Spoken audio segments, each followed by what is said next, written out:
So good day, everyone. So I'll be discussing to you the last topic that is included in our midterm that is in Module 4 with the title Computer and Internet Crime.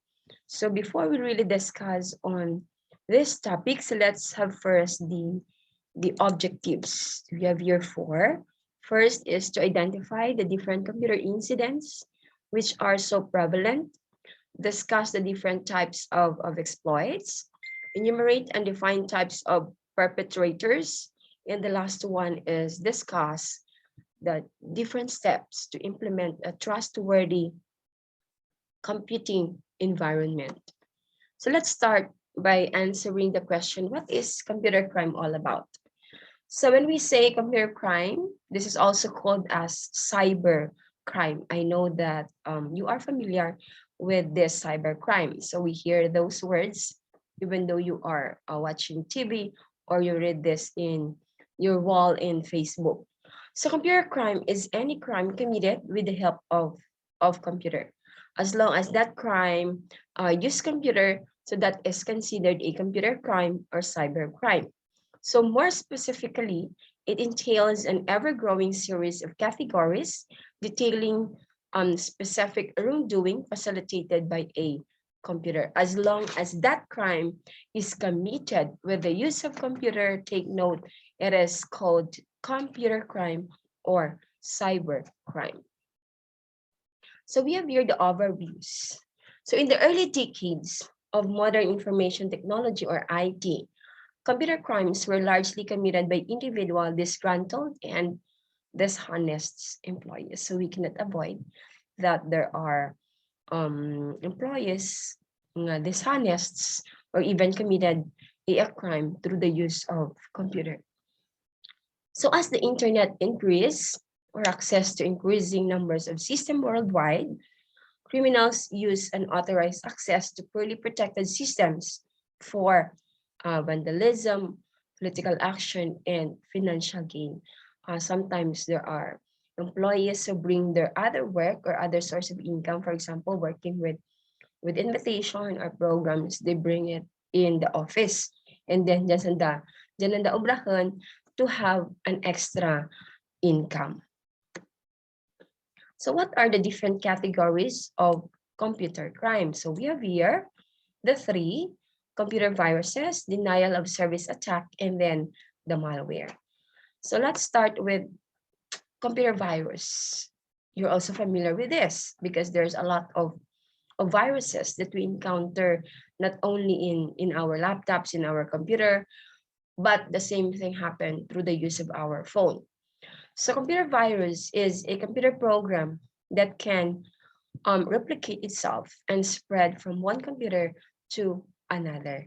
So when we are talking of virus, it can spread not only in your computer, but also through other computer. Just like, for example, if your computer has, or if your laptop has a virus and then you are using external drive or flash drive, and then the next thing you do is you insert it in your laptop and then you let your classmate borrow it and then insert it again in her or his laptop. So ang ana nga computer mabirusan halin sa imo mismo nga computer. Okay? So the term virus is also commonly but erroneously used to refer to other types of malware, including but not limited to adware and spyware programs that do not have a reproductive ability. So this is what we call computer virus. How about when we say denial or service attack?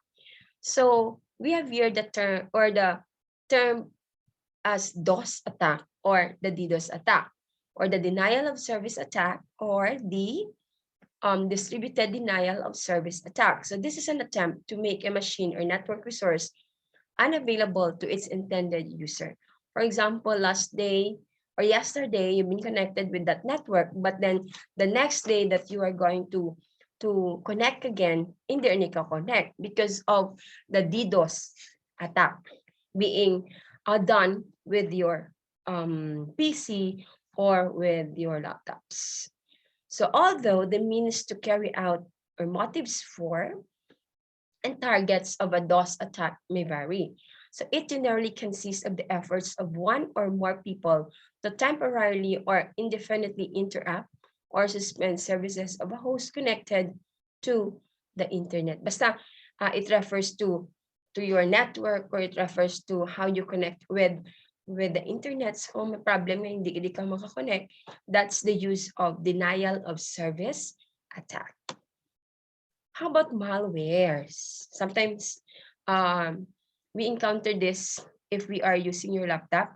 May nag-pop up na warnings kay mga malware found in your PC. Or even in your cell phones, di ba? Sometimes you encounter some red na nag-flash. So that is part of a malware. When we say malware, so this is a short form, malicious or malevolent software. Is a software used or created by attackers to disrupt computer operation, gather sensitive information, or gain access to private computer systems. So it can appear in the form of code, scripts, active content, and other software. So malware is a general term used to refer to a variety of forms or hostile or intrusive software. So there's a lot of malware na pwede maka-attack ang atin nga PC, because this is what we call a malicious or malevolent software. Now, how to protect yourself? So this is very important. The best known bit of advice is this: never open any attachment unless you know who it's from and why they are sending it. Yes, or even in our social media account, we receive sometimes some attachment, di ba? Through phones or through our emails. So do not click it, or do not open it. Kaya sometimes amurian ng mga virus na ginasend. Refusing to open unsolicited email or any kind is the only surefire way to sidestep all forms of trouble. So when you receive and then you are confused of what is that all about, do not open it. So antivirus software is crucial to preventing virus attack. So we need to download or to install the different antivirus software. So even in our cell phone, to protect, okay, the virus that could attack our PC. So unfortunately, keeping it current means updating it weekly. So may dami kita nga update your phone, di ba? But when you update it, there are changes na makita natin when it comes to our PC or to our cell phones. So updating it weekly, at least, but more, most products today allow one to automate this product, but file downloads can be large and slow. Common sense is another good weapon in the fight against viruses. So dapat you need to think before you click. Okay? So be wary of opening any email attachments or even from your friends, especially if it has been forwarded to them.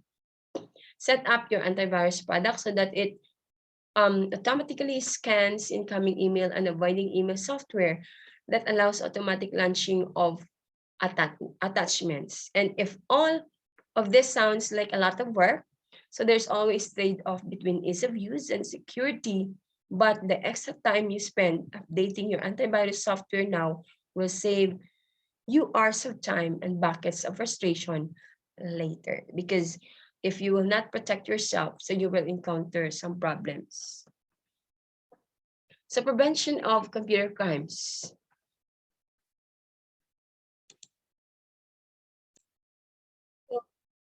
For the prevention of computer crimes, so be sure to do a full backup of your system on a regular basis. So you need to have a backup. So much better if you have a drive where you can save all your files through your Google account or your Yahoo account. Kami mga cloud computing kita ang ginatawag, wherein you can save everything ng mga files natin. So always use an antivirus, update the virus database in your antivirus program regularly.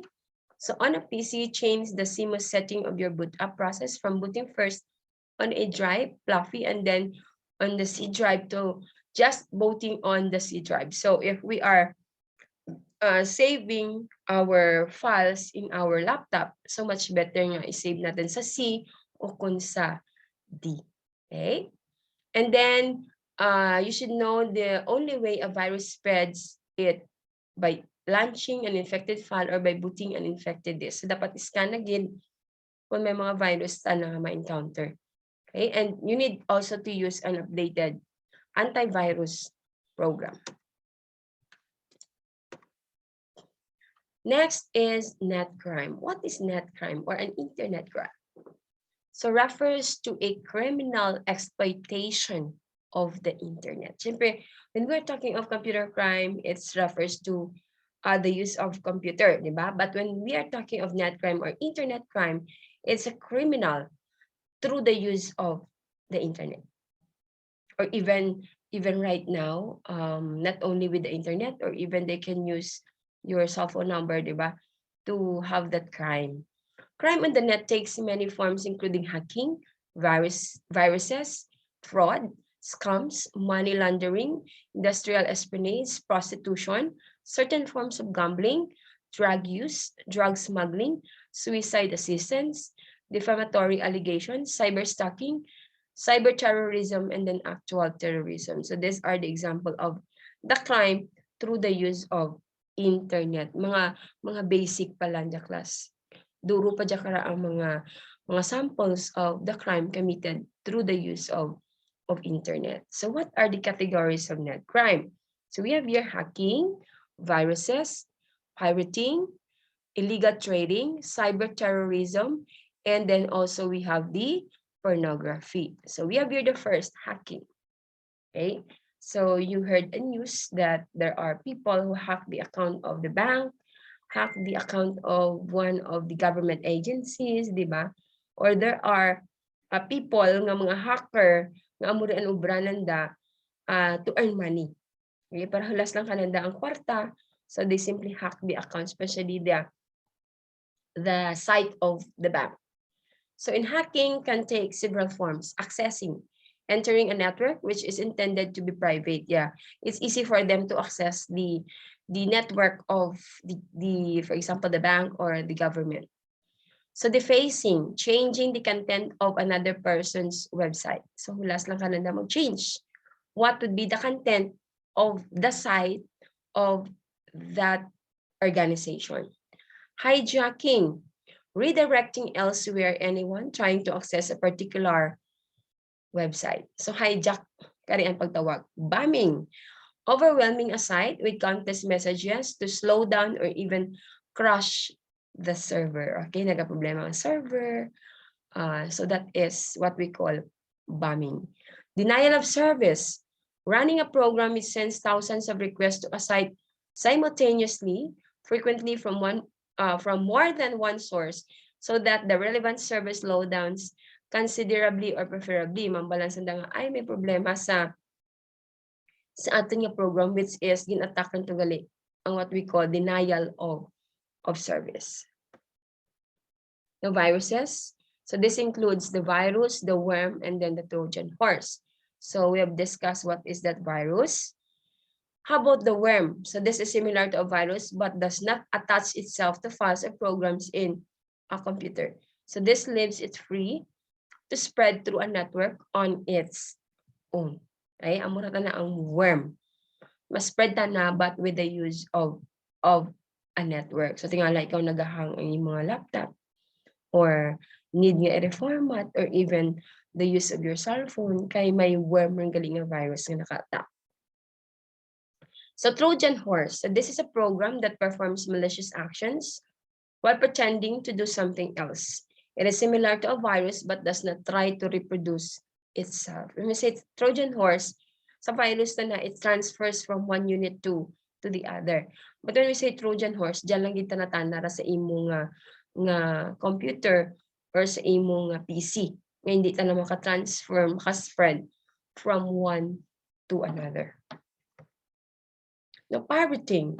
So digital technology makes it very easy to copy perfectly creative products such as music or films, and the internet provides a free and almost anonymous means of transmitting or exchanging this pirated material around the world. When we say pirating, through ang sample na kaya ang mga pirated CDs wala that we are using. So the favorite means of making such material available is peer-to-peer file sharing applications, o may dyan ba lang nga nagalantaw ka movie sa sinihan pero gali nagabuol ka video. So mga pirated CDs ba lang ang ginapagawa nanda. So that is part of pirating. Illegal trading. So illegal trading on the net uses chat rooms, bulletin boards, newsroom, and websites. So the arrangement can take various forms. A manufacturer with a legitimate order to produce goods for a well-known company can deliberately overrun the volume of the order and sell the excessive items at lower prices in other markets. So when we say illegal trading, diyan lang nakasilid ang mga, for example, if we have original products of Nike, Adidas, Levi's, so magwaan dyan ka ang mga class A. So when we say class A, so that is part of what we call illegal. Okay, so that is for illegal trading. So what is the use of the goods nga ginabaligya or such as drinks nga gina-offer. Okay, so that is illegal trading. Cyber terrorism. So cyber terrorism is the use of internet-based attacks in terrorist activities, including acts of deliberate, large-scale disruption of computer networks, especially of personal computers attached to the internet, and by the means of tools such as computer viruses. So gin-attack ng imo nga PC. So that is what we call cyber terrorism. So gin disrupt na ang mga, for example, ang imong mga programs or imong mga files in your laptop. So automatically when you open it, naga-blank na lang imong laptop. So that is what we call cyber terrorism.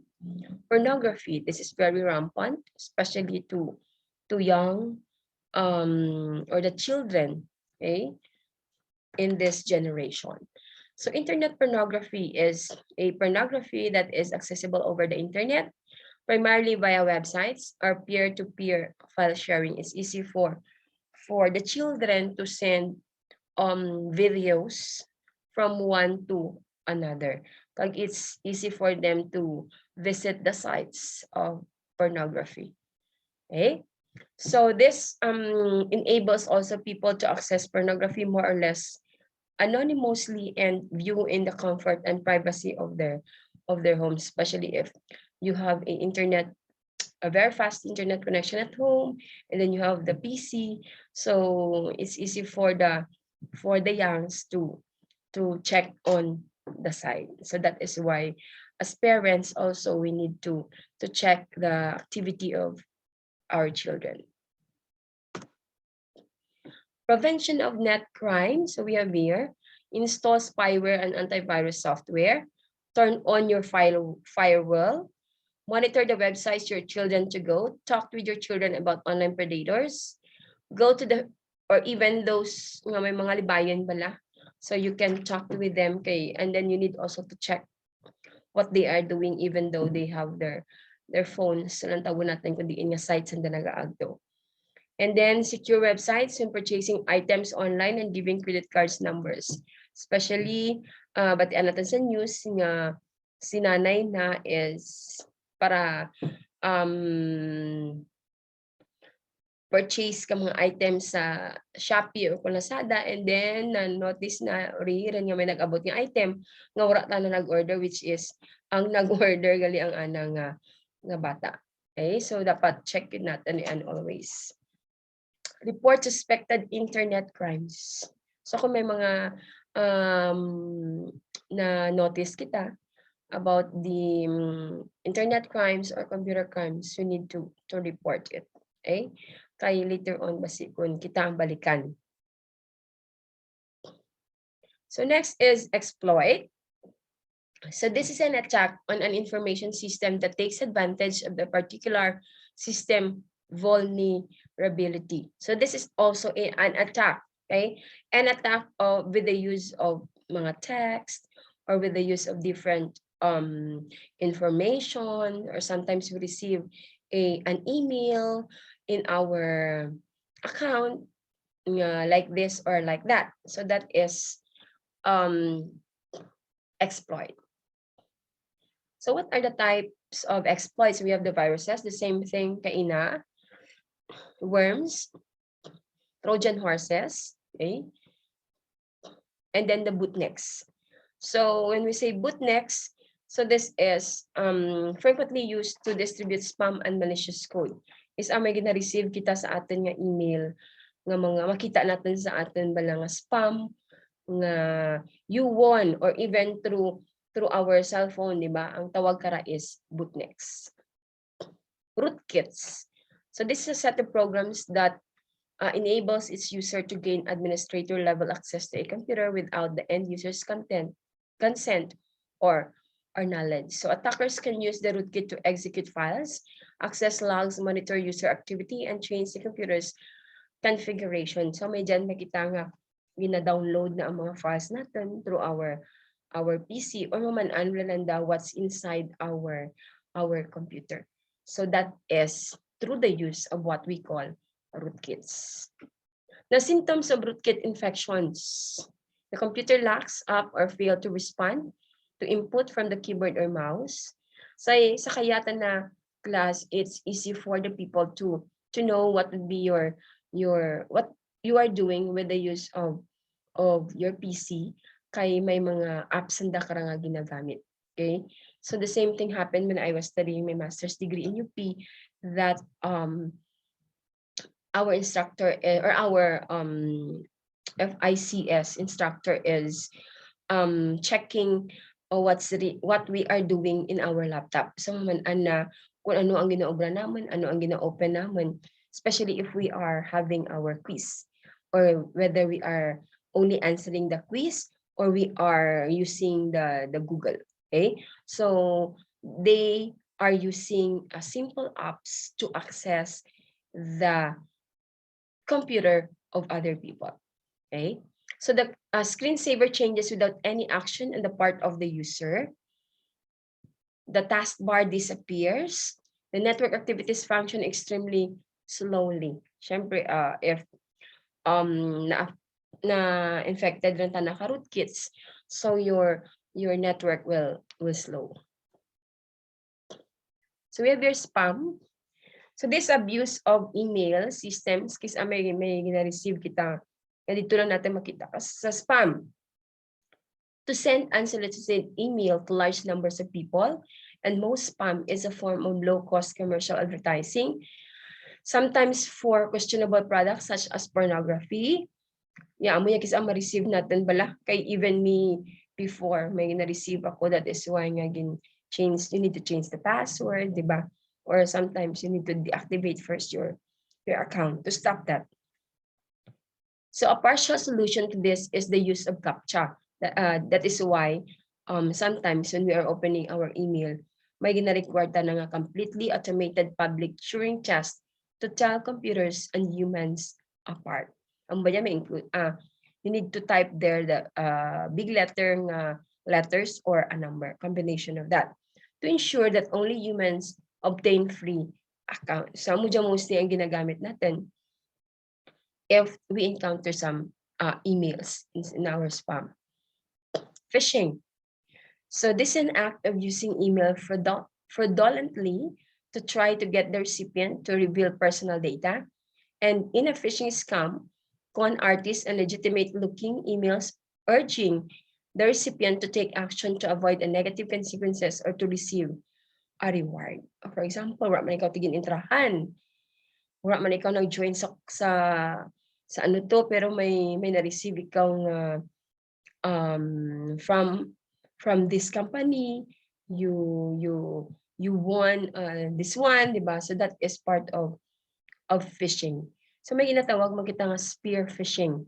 So this is a variation of phishing in which the phisher sends fraudulent emails to a certain organizations or employees. May dyan nga nangutang ikaw kuno, di ba? Kang this kind of amount na I need to pay from this organization. So ang murang ginatawag nga spear phishing. So what are the types of perpetrators? So the people who launch these kinds of computer attacks include thrill seekers wanting a challenge common criminals looking for financial gain, and then in this trial spies trying to gain a competitive advantage, and terrorists seeking to cause destruction to further their costs. So knowing the profile of each set of likely attackers is the first step toward establishing effective countermeasures. So we have here the different types of perpetrators. We have the hackers. So gahack ka atin nga information or i-hack na what would be the the password of our network. So that is the work of the hackers. Crackers. So break into other people's network and system to cause harm or defacing web pages, crashing computers, spreading harmful programs or hateful messages, and writing scripts and automated programs that let other people do the same things. So though the same naman tandaya kang hackers through the use of networks. Okay. Malicious insiders.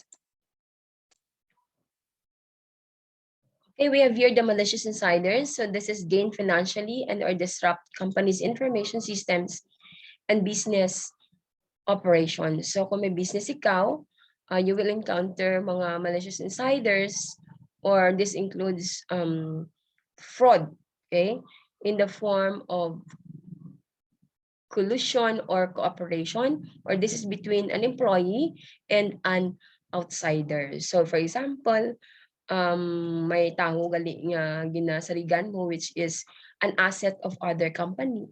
So may ginagamit sandang what we call malicious insider. So they are authorized to access the very systems they or you are using. So attack na kung ano ang mga system nga nakasilid or ano ang mga programs nga nakasilid sa inyong system. In the industrial spies, they use illegal means to obtain trade secrets from competitors of their sponsor. For example, ano ang nagasilid, sino ang naga-sponsor kang inyong or diin ka mo connected. So ginagamit nanda ang industrial spies. So illegal diyang pagtawag.